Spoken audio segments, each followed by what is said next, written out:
Thank you all for joining us today. My name is Dane Christensen. I'm one of the Washington representatives for Metaviver.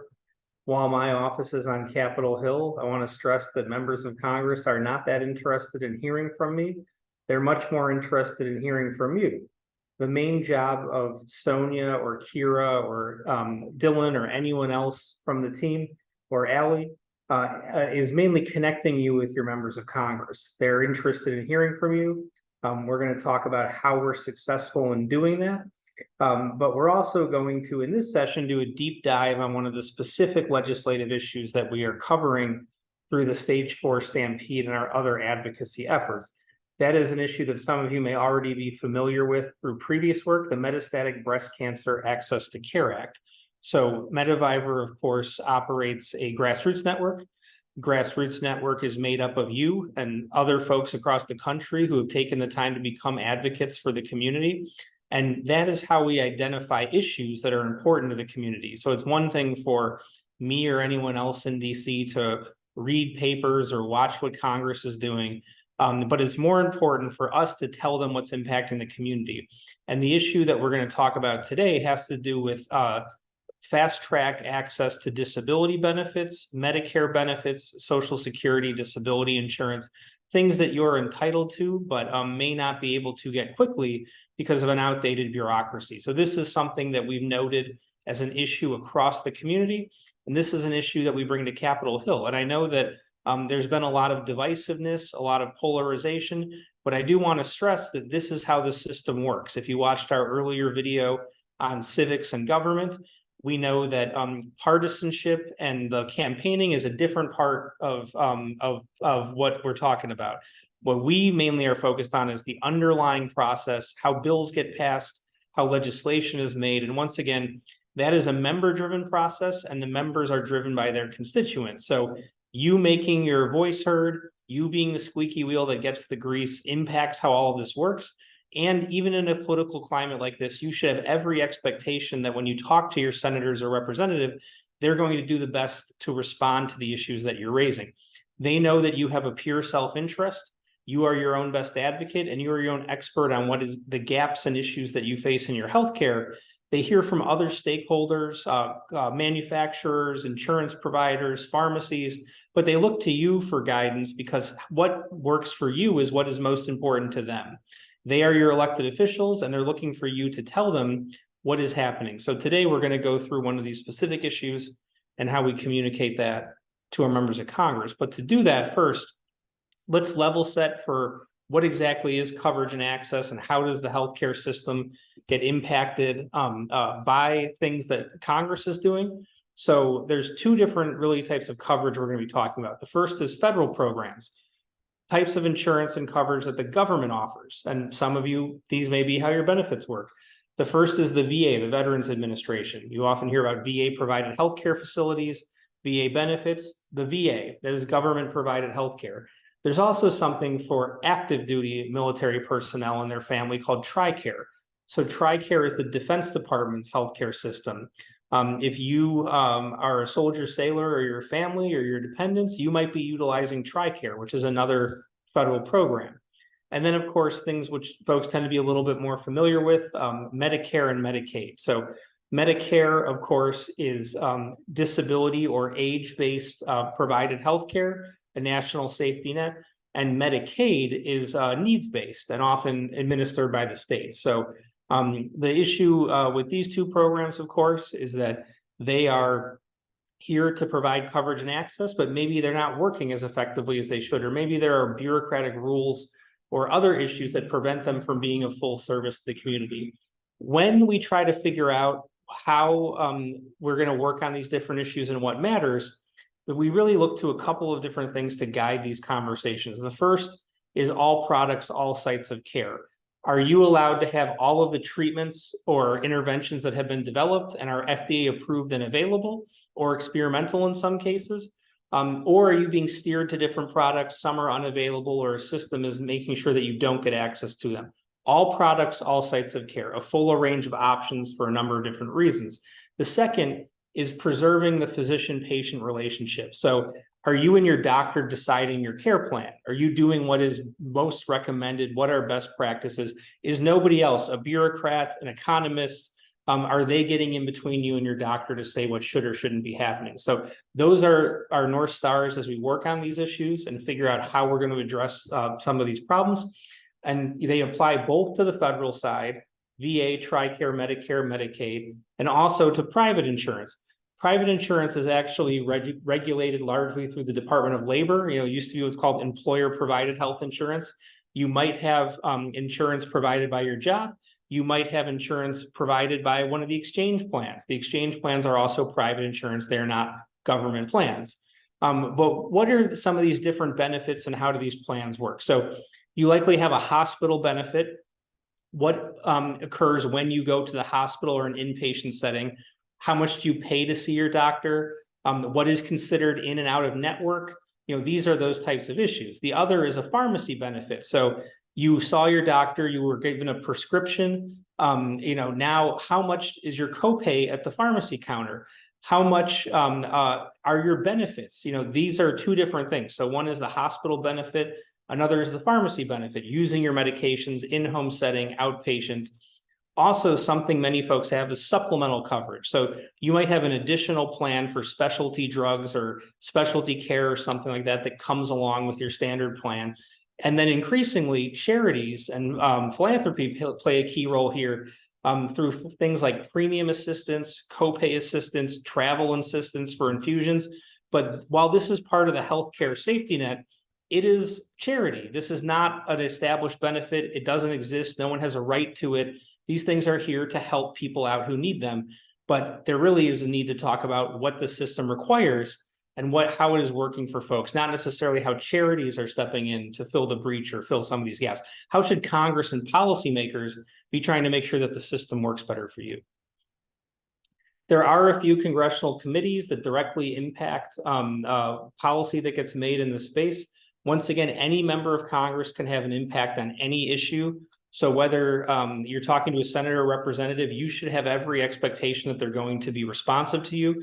There usually is no pushback or opposition to the issues that we're working. It's simply a lack of awareness and education. Does Congress know what this issue is? Can they move it forward? And is there a critical mass of support? One member of Congress championing something is very difficult. 50 working together makes it a lot easier. 400 working together makes it a near certainty. So we work together all across the country as a grassroots network to engage all of these offices. But if your legislator is on a specific committee, they may be able to have personal impact. They might have what's called jurisdiction or authority and part of the legislative process. And if you're doing the Stampede, it will say on your agenda if the person you're meeting with is on one of these committees. But what are those committees? In the Senate, it's the Health, Education, Labor, and Pensions Committee, which deals with, employer-provided healthcare and those types of issues, medical research, public health, and also the Finance Committee, which deals with things like Medicare and Medicaid.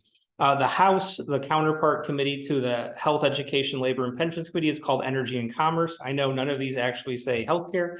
And the counterpart on Medicare and Medicaid issues is Ways and Means. There's also another committee called Education and Labor that gets into that Department of Labor employer-provided health plans. But this is all information that'll be helpful. And if any of you are talking to your members of Congress, you should have an expectation that they're going to respond and try to find a way to work on the issues you identify. Congress works at a glacial pace. Most of the issues occur because science and innovation move forward and regulatory frameworks don't move as fast. The last time Congress updated Medicare in a comprehensive and meaningful way was something called the Medicare Modernization Act of 2003. It was 20 years ago. But the issues that came up at that time were things that people had identified. They established a home infusion benefit in Medicare Part D as in dog and for self-infused medications. Just recently, they passed a bill called the No Surprises Act to end surprise medical billing. They also passed a Medicare Part D out-of-pocket cap, $2,000 out-of-pocket maximum with a smoothing mechanism. All of these issues that they've worked on are ones that their constituents have brought to them and told them are important. They found different vehicles to do it, whether passing a standalone bill or passing a bigger package like the Medicare Modernization Act of 2003. The system can work slowly though, but it does work. Some of you may remember a bill called the Genetic Information Non-Discrimination Act, or GINA. GINA was passed. It was what's called, what anyone would say is common sense legislation. If you get a test to figure out if you have a genetic predisposition for breast cancer, prostate cancer, or something else, your employer cannot fire you for the result of that test if they believe you're going to cost their health plan more money later on. And you can't be denied a life insurance policy just because now you know you might be at greater risk and you're taking care of yourself. It took 8 years to pass that bill. But when the bill passed, it had 400 and I believe 30 votes in the House. Only 3 people voted against it. So you really reach a tipping point where your moment has come.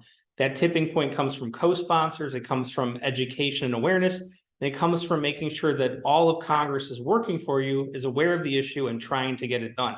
Sometimes, it feels like it takes too long, but you put one foot in front of the other, you make real progress.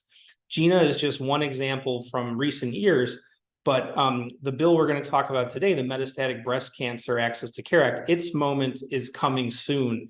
And we know that because of the level of support it has and where we are at. So the legislation in the Senate is S663, which means it was the 663rd bill introduced.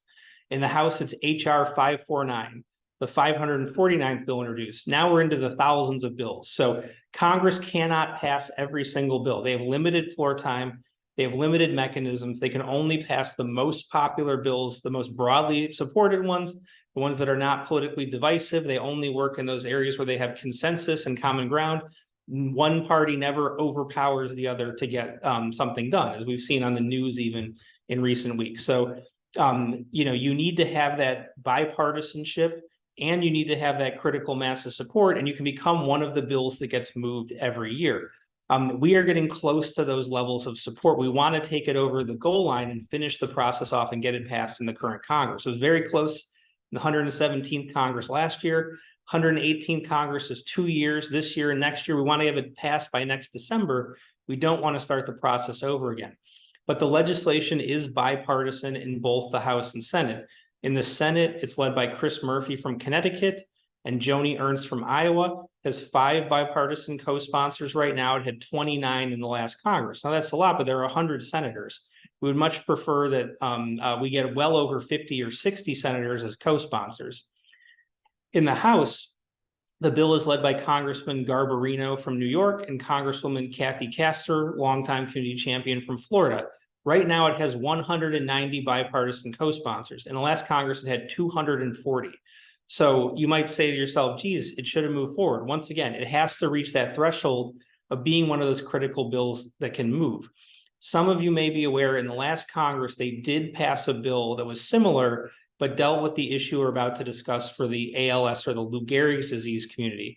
The key difference between the two is that the Lou Gehrig's disease community is a little bit smaller. So Congress often talks about cost or a score.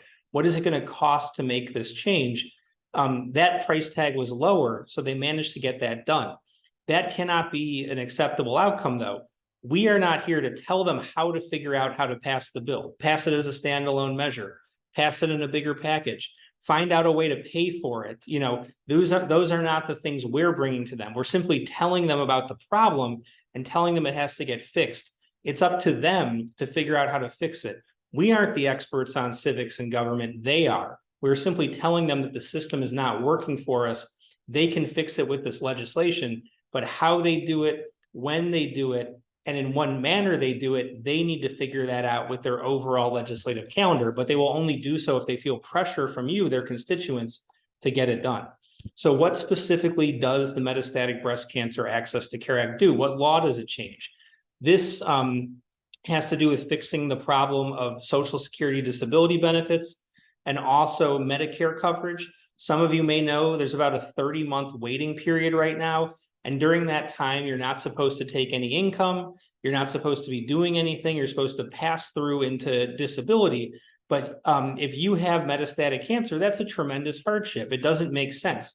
The idea of not working, not getting paid, not doing anything. How do you even maintain continuity of care over those 2 years while you're transitioning from potentially employer-provided coverage or an exchange plan over to Medicare, your national benefits? This bill would simply fast track those. So if you get a diagnosis of metastatic cancer, you have the ICD-10 code for metastatic breast cancer, you immediately get access to your benefits. I believe they become available to you 1 month later. So there is no waiting period. It's fast tracked. And of course, the problem right now is that Congress has mechanisms to provide some of these fast track benefits. There's a program called compassionate allowances. Compassionate allowances said that if you have, if a condition is 95% fatal within 2 years, you can get a fast track benefit. Well, there's more and more therapies coming to market for metastatic breast cancer. People are living longer, better lives. We shouldn't be at a disadvantage for getting our benefits quickly that we need while we're having continuity of care, just because life expectancy might be longer or because innovation is moving forward. We shouldn't be penalized because we're now having better care and therapies, but the need still remains just the same to have those benefits as quickly as possible so that care is not disrupted. So if you have experienced this personally, it's exactly the kind of story that you should tell your member of Congress. If waiting for Medicare or Social Security was a hardship for you and your family, you should explain why that is to your members of Congress, and then you should also ask for their support. And in that regard, it's very simple. It's a bipartisan bill, which means both parties are behind it. It's a bicameral bill, which means both the House and Senate are behind it. It will say on your schedule if your member of the House is one of those 190 folks that is already co-sponsored. It will say on your schedule if your senator is one of the senators that's already a co-sponsor. If they are, you want to say thank you, but you also want to make it clear your expectation is not just co-sponsoring the bill, it's that they are working with their colleagues to find a way to pass it. Make them tell you, what are they doing to pass it? Do this when you follow up with it. Make it clear your expectation is not simply joining the bill as a co-sponsor and saying they agree with it. It's getting it done, moving it through the legislative process and getting it passed. So thank you if they're a co-sponsor. We appreciate it, but how can we work together to pass the bill? They're not a co-sponsor, simply pass it. They contact the sponsoring office from their chamber and their party, Congressman Gavarino, Congresswoman Castor, Senator Murphy, Senator Ernst. And by the way, Senator Murphy is going to be joining us for the Stampede to talk about this, so he might have some initial insight too. All the office has to do is reach out to them and tell them they want to be a co-sponsor. The more folks that join, the bigger that number is, the easier it makes that legislative process, because there won't be any debate or disagreement. It'll be clear to everybody that the bill is just going to move forward as soon as they find a way to get it done. We will open it up for questions in just a moment, but I do want to flag that we have 2 more training sessions coming up. On October 4th, we're going to have the kickoff meeting for the Stampede at 4:30 Eastern. At that time, we're going to do a comprehensive overview once again, how to make a visit, tips from people who've advocated before, an issue review. What are the logistics of the day going to be when we're at the Stampede if you're doing your visits in person in Washington? And then on October 17th, the day before the Stampede, if you are coming to the Hill for meetings, we have a mandatory training session at 3 o'clock Eastern at the Holiday Inn Washington Capitol National Mall. And I say Washington Capitol National Mall because there are a few different Holiday Inns, so make sure you're at the right one. But that is mandatory. At that time, you're going to get your schedules with your teammates for your visits. We don't do these visits alone. We do them together. We're going to do an issue review. We're also going to have some great discussions and speeches. And it's the last chance to ask any questions. So I hope this was helpful. This concludes our review session for the Metastatic Breast Cancer Access to Care Act. And I do want to be very clear about this. We're close to passing the bill. And if you ask your members of Congress to co-sponsor and move it forward in this Congress, you should have every expectation that they're going to find a way to respond to you positively. Our major opposition right now is new members that don't know what it is, or members that maybe know about it, but haven't been asked by somebody that they represent that they should support it or explained to by them why this is such a serious issue. So thank you again, and thank you for your advocacy.